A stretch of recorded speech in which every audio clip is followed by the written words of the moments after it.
He can. If there was one, like, if you could think of one TV character, this is going to be a tough question for you guys to answer off the top of my head. If you could think of one TV character where you're like, man, that show ended, but I'd like to see what he's doing now, or I'd like to see what she's doing now.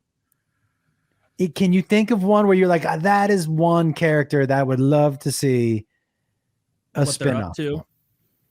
What's that? Maybe in a couple. This is so recent, so recency bias. I could see in a few years they could do something entertaining with Ozark, do another little Ozark season or something, because they left that open-ended and there's still a lot of potential content there. And then like a lot of the other stuff, a lot of the shows I like are shows that didn't end. So like The Simpsons, please end. Like I want that to be done. That should have ended 20 years ago probably. But yeah, probably Ozark if I picked one. Top of my head. You know what mine is? Malcolm. What's Malcolm from Malcolm in the Middle up to? Oh, no shit. Funny, crazy little genius. What's he doing as an adult now? Like, let's circle back to what would he be, 40-year-old Malcolm now? What's his career been like? Is he still hilarious? You know what actually happened to the I know man? the actor lost his memory, right? Yeah. He doesn't remember making Malcolm in the Middle at all.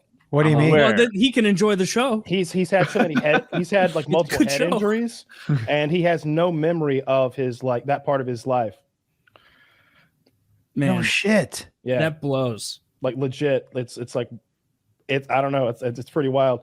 That's a really difficult question though, the one you asked, because mine's going to be super nerdy. So they came back and did like Picard, which is the continuation of the Next Generation. And it has been like, it has made everything that came before it lesser. It has been so humiliatingly embarrassing what they've done with that poor old man. But I kind of would like to see what happened with Benjamin Sisko, who was the commander / captain in Deep Space Nine. In the finale of it, he becomes energy and goes to live with the wormhole aliens, which is kind of how the scientists view dying and then his soul going to heaven. So, it's two sides of the same coin.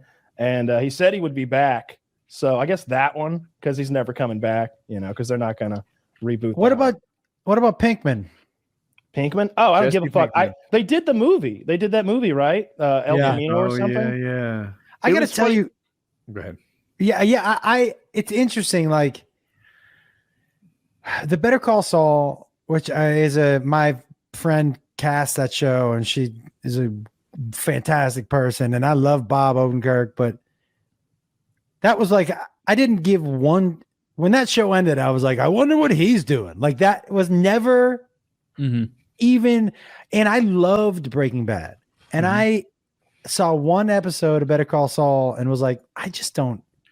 I'm told Better Call Saul is killing it. I was into Better Call Saul for a season. Great show, by the way. I hear it's a great show. Yeah, I just wasn't interested in him.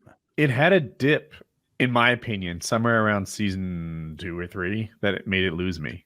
And I'm told it's just come back and it's bonkers now. But really, I just have picked it back up. It's been very, very good. It did lose me for a little while. It seemed like the character was kind of in a rut, but they definitely got out of that. With a lot of characters died in the last season. I like Umbrella Academy. People don't talk about it much, but to me, it's just a rung below The Boys and stuff. Like I enjoyed. Maybe I like superheroes. Oh,